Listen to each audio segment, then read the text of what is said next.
What I loved is being able to create a fantasy world that there was no holds barred. Everything has to be designed, all the way down to the props, the Batsuit, the Batmobile. Chance to build a Batmobile, you know, it's pretty rare to have an opportunity like that, so we jumped in.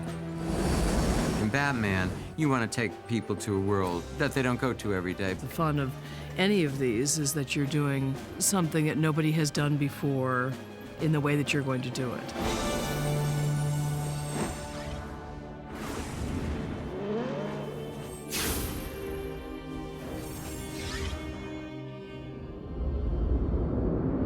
Production design is crucial to every movie. It really is. Even the ones where you don't think so. Because it's actually telling you the story. I mean, the place, the day, the weather, the storefront, the restaurant, the apartment is telling you so much information. Your eye gets so much information. It's as important as casting. It just should be invisible. In a movie like Batman, it shouldn't be invisible. I thought Barbara Ling would be brilliant for Batman. She's an extraordinary talent, and she has great imagination and great style, and she's just a force. And I thought Gotham City would be designed by a force. My job is really to bring the visual elements to create an overall world so that by the time costume starts and other departments, there is a look, there is a coloration to it, and there's research and imagery and drawings to be able to give to the other departments. It's funny, there's times when Barbara is so busy you almost have to take a number to see her, because she has her hands in every department, in every facet of the film, which is where she should be with it, bringing her creativity to it. From the very beginning, when he first asked me to do this with him, he said, let's make this completely our own thing. This was really Joel's Batman, and it was, you know, his vision of what it should be. And it's, you know, he was just said, there's nothing that we need to borrow from. The studio said, absolutely, it's Joel's, and it gave us a clean slate to be able to invent from the Batmobile up everything we wanted to.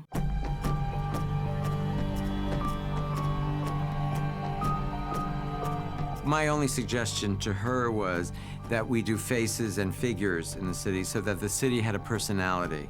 I didn't want it to be just monolithic or Gothic structures. I wanted it to have some life to it. I feel we became very organic in the nature of the human anatomy. You know, bringing that to the table. Like a lot of the buildings you'll see in Gotham City reflect large statures of men and women. I think, in a way, when you ever think really of Gotham, obviously, when the comics were first being written, was for New York. And, you know, because New York in the 30s was giant and grand. So all the sense of scale of the sets, the proportions of the buildings, statues are all heightened to be bigger than man. The idea was to keep it very much a sense you don't know where you are, you don't know, it could be any time period, it could be. I mean, that's very much what Gotham to me is about, is that you can never really pinpoint it.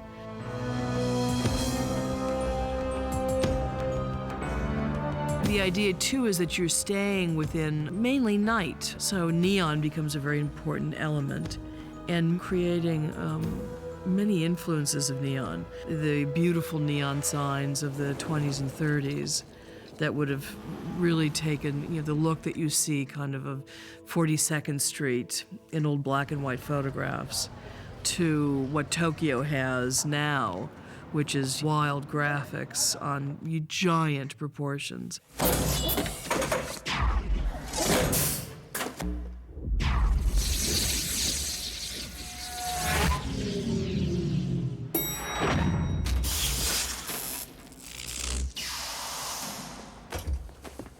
The Batcave was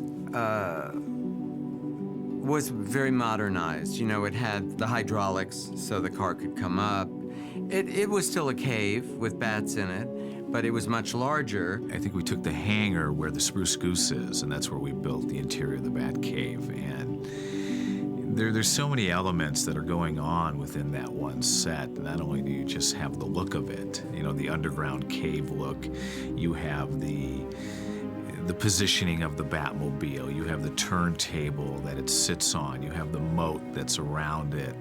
We just took things that you've seen before, which was there's always been a screen in the Batcave for Batman to sort of monitor what's going on. We just made it larger.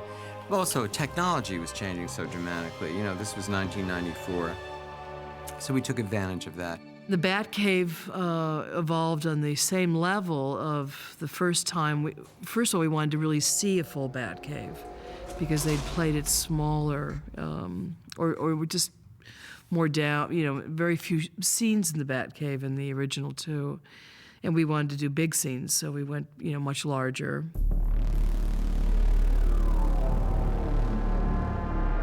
The Riddler is, Edward Nygma is this little nerd who starts out in a very narrow apartment, even with a clapper and his bicycle, and then he ultimately wants to run the world. So his lair at the end has all been created very recently, so it's very high-tech, lots of, you know, neon and steel and glass, and it's very from the mind of an insane genius. The Riddler also is a jokester, and because he's always worn that really screaming green with the question marks on it, that's sort of, you start from there. You start from the green and sort of, you know, move out from there. He's an incredible challenge, the Riddler, because, you know, we knew what we were starting him in, but then, you know, what is his world? And it evolved from like a little power plant, but then you had to have a core, and then this kind of globe, and then, you know, it evolved and evolved to become this kind of mad world of his. And of course, you know, I can't tell you how many question marks were made to before the ultimate question mark.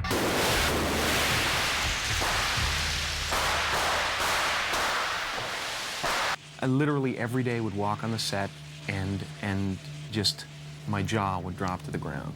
It was just amazing, you know. And that's the exciting thing about Batman, about this movie, you know, genre or whatever. It's big. I mean, it's like the best of every department coming together. I simply love what you've done with this place. Heavy metal meets house and garden. Beautiful.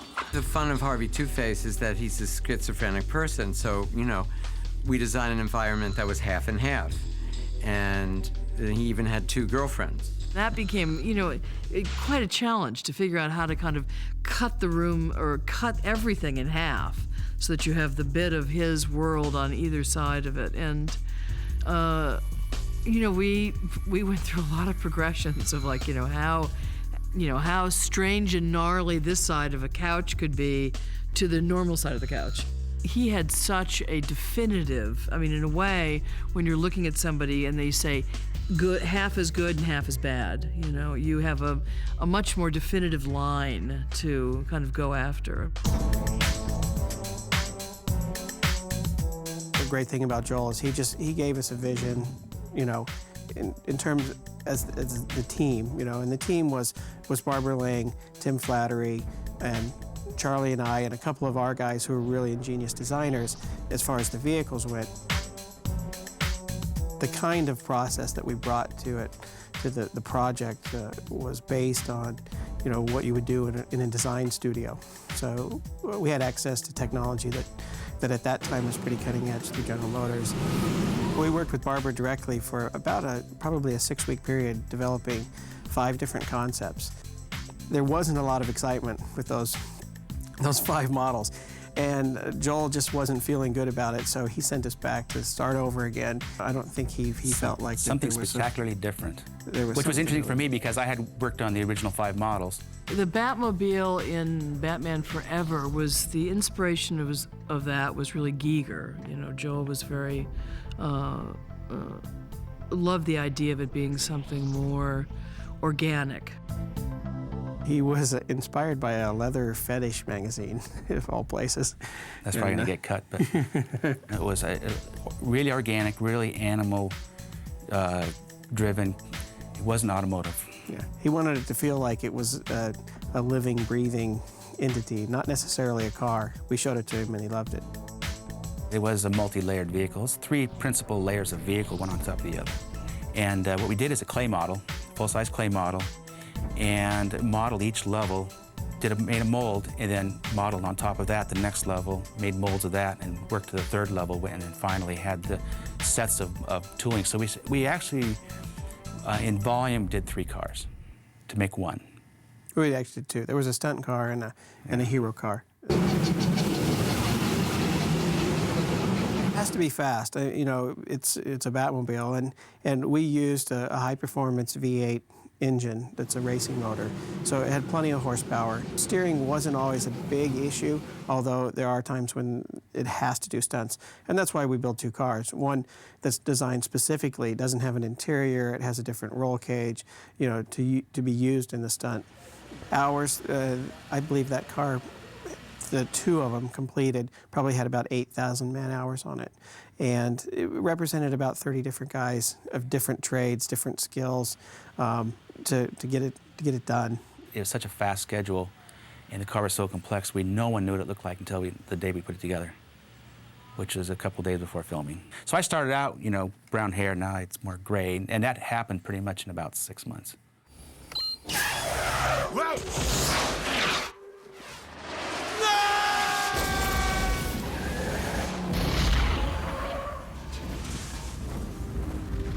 It was very much what Joel wanted to make, was, you know, a film that just kept moving, had an exciting energy of its own that just kept, you know, and it did.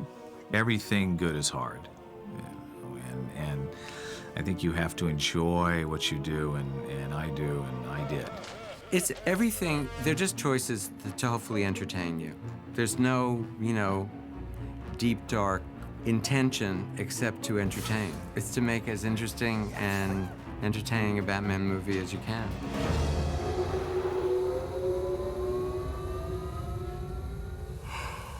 Now that's impressive!